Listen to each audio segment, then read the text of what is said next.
哎呀，一上来就这么劲爆吗？台湾不同统一方式对将来的内部治理有何影响？这个请教一下金老师吧。啊，您有那个耳麦？我就那个耳麦啊。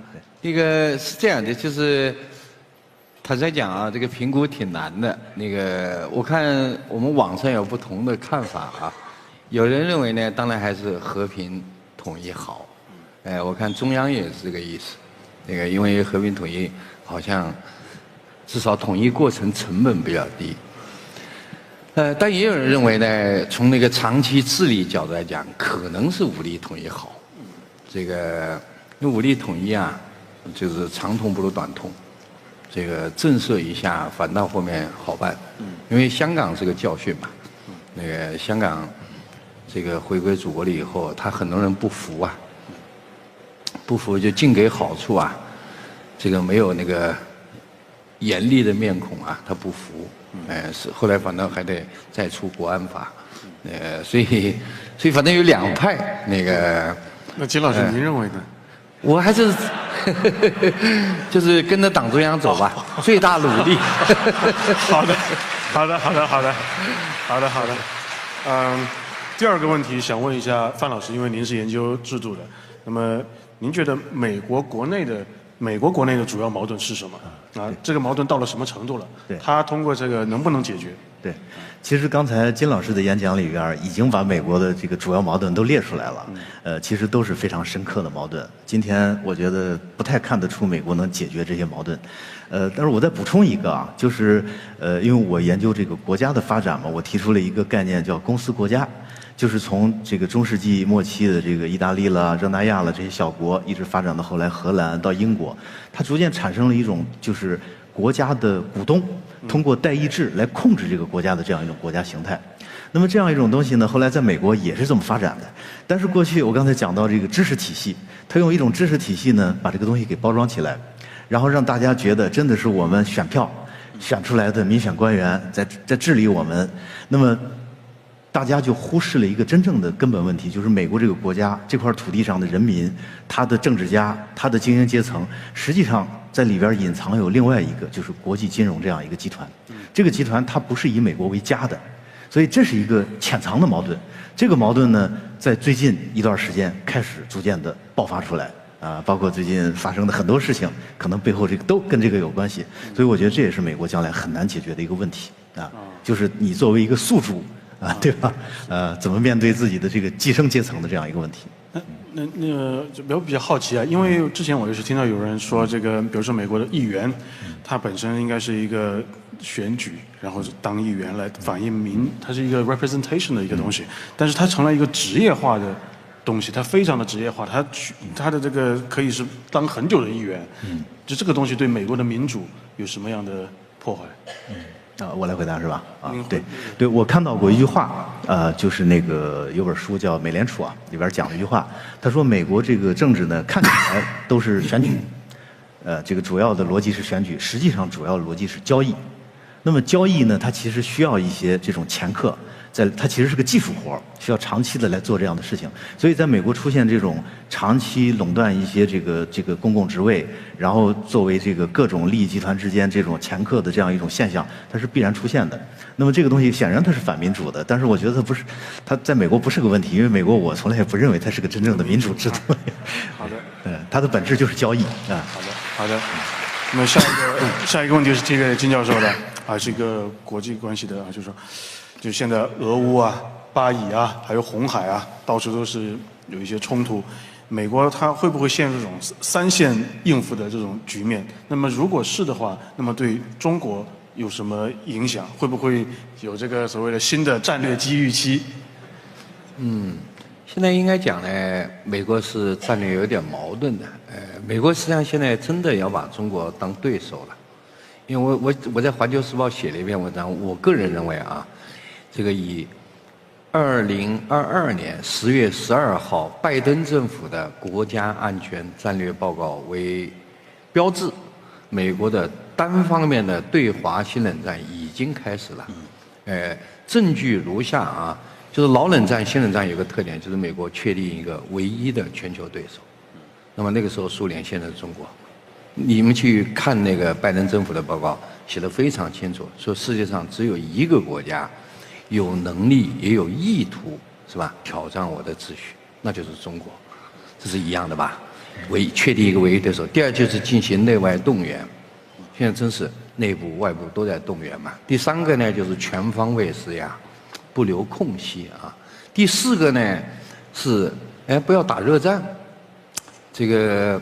当时呢，跟苏联搞缓和，现在天天拉到中国搞军方对话嘛，要搞一个护栏，英文叫 guardrail。因为那个真打的，他肯定是要吃亏的嘛，所以呢，要逗你，要整你，但是不许动手啊。拦着别打。对，这个就不管怎么生气，不许动手啊。这就是护栏嘛。护栏目的就是要限制在新冷战这个矛盾，就不能搞到热战，知道吧？所以这4个跟是老冷战一样的嘛，所以我的结论就是，美国单方面对华新冷战已经开始了，但是中美双边的新冷战还没有，原因呢就是第一个，中国脾气好，中国忍是吧，忍功特别好，不是一般的好，要不像老毛子，老毛脾气不好的嘛，踢我一脚肯定揍你2拳，中国只要还有一点空间可以腾挪躲闪啊，我们就不打，这是一个特点。我们没有应战，有点像那个诸葛亮挑衅那个司马懿，抓的那个蜀国的俘虏内裤啊，在那摇啊，司马懿就睡觉不理他。我们现在这么一个招，没应战啊。第二个呢，美国的内外动员并没有完成，是吧？内部有些势力并不同意新冷战嘛，比如说那个加州的州长纽森。是吧？到上海来了，到深圳去了，中国感觉挺好啊。他不愿意打新冷战，还有一些企业家不愿意嘛。埃隆·马斯克肯定不愿意啊。对。是咱们上海救了他嘛？他本来就死过去了。对。是吧？上海一救，哟，成了首富了，是不是？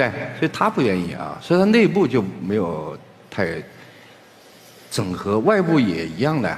你看，美国老要那个东盟选边站，东盟就不同意，说老子中立。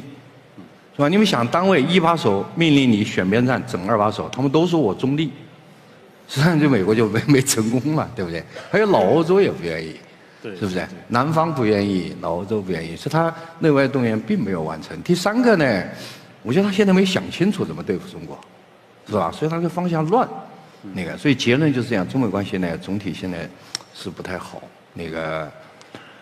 然后还有一个情况啊，就是。他呢想把整个力量往那个中国这里收，结果就引发了别的地方的问题啊，比如说欧洲，他希望欧洲承担起责任对抗俄罗斯，然后在这个中东，他力量就开始空虚，知道吧？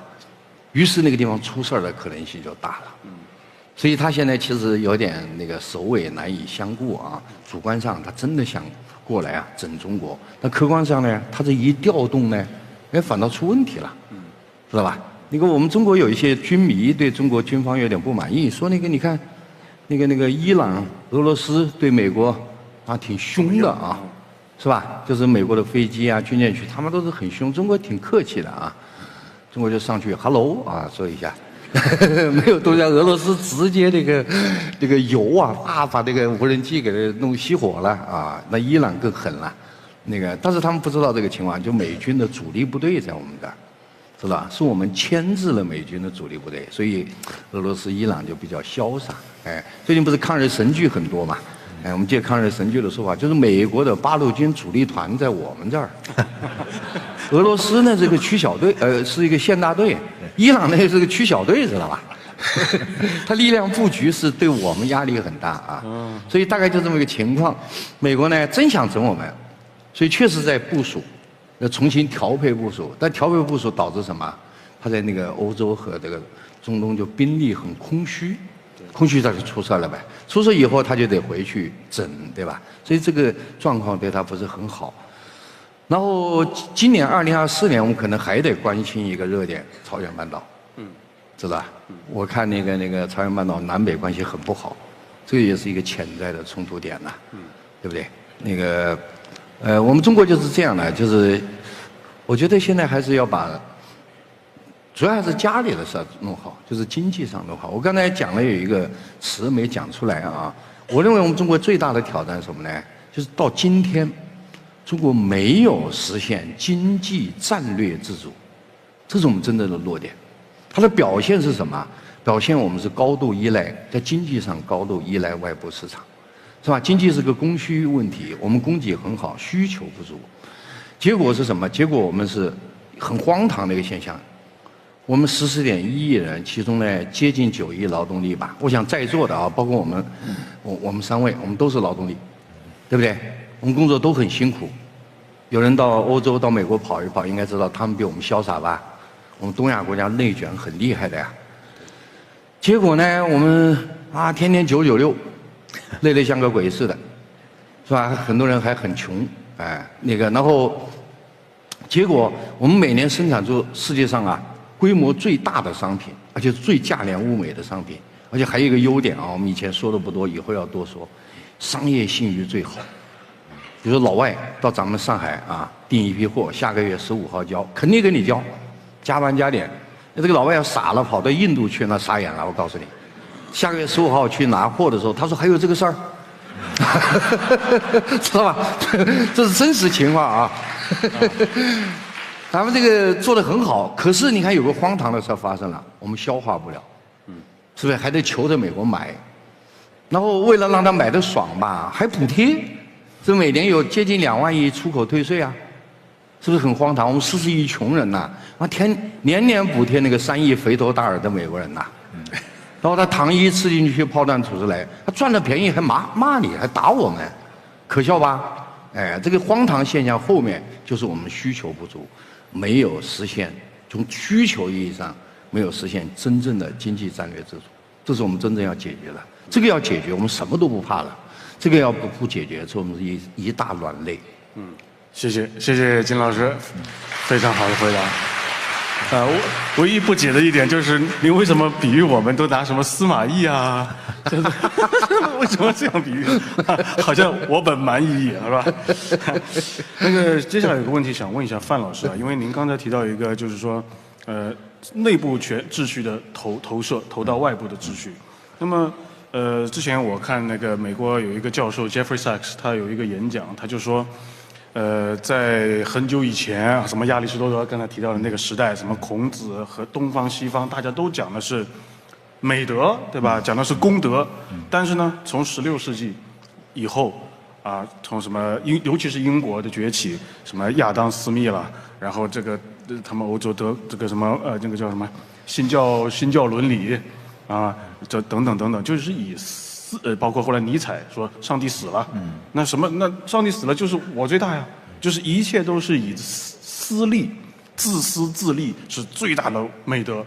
那么这样的秩序建立下来的东西，那理所当然就诞生了现在的这个资本主义这一整一套东西。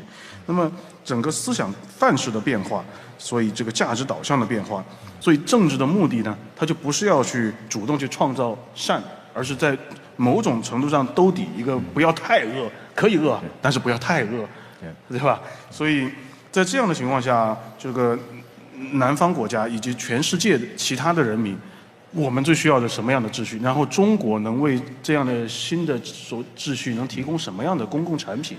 我想请教一下范老师。你讲到的西方它主导的这样一套哲学、一套思想，它实际是一个特定群体的。这其实刚才金老师也讲到。就是从13世纪之后崛起的这个新兴资产阶级，他面对的是一个传统道德的铜墙铁壁，基督教、伊斯兰教，然后在中国碰到我们儒家这样的东西，所以他首先要做到的一件事情，就要把传统的道德打倒。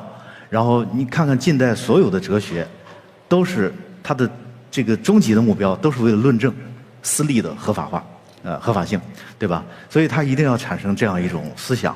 那么它跟现代资本主义的发展是相辅相成的。我们中国能够提供什么智慧呢？我经常在想这个问题就其实资本主义它不是一个很特殊的东西，它其实是人性深处一种很普遍的东西。问题不在于我们经常会问中国为什么没有产生资本主义萌芽，其实这个问题应该反过来问，为什么我们中国能够成功的克制资本主义萌芽？其实不光中国，你包括基督教世界、伊斯兰教世界、这个印度教、这个婆罗门教世界，它都在历史上曾经非常成功的制约了这样一种东西。对吧？你像包括我们中国这个春秋战国时期，资本的力量非常强大，然后到了这个秦汉，一直到这个汉武帝之前，这个上欺君而下虐民，这帮人很厉害的啊。但是最后呢，他成功的被一种传统的这个政治道德、政治价值把他给约束住了。那么，所以我们是有这样一种经验的。我们今天面临了一个新问题，就是我们一方面既要约束这种人性最深处的这种自私，另一方面又要利用它能够激发出来的这种创造性，这是我们面对的一个大问题。我觉得今天我们还远远没有解决好这个问题啊。实际上，我觉得人类未来可能都要好好的思考这样一个问题。另外，我还能不能再补充一下刚才那个问题？刚才金老师讲的，我非常认同啊。就是现在美国，它会不会给中国带来一个这种战略机遇期啊？我补充一句，我觉得应该这个会的。但是呢，今天这个战略机遇期对我们来讲，没有911之后重要了。而且从我个人角度来讲啊，我反而觉得现在这个暴风雨来的挺及时的。大家想想，如果这个美国对中国的这种单边的这种冷战，如果10年前开始，我们可能位置要比今天痛苦得多；如果10年后开始，也比今天痛苦得多。为什么？比如像进入这个人工智能、大数据这样的时代，如果我们抱着这种依附性的心态，再浑浑噩噩的发展10年，到那个时候可能真的立足之地就不像今天这么稳了。谢谢谢谢两位老师的分享。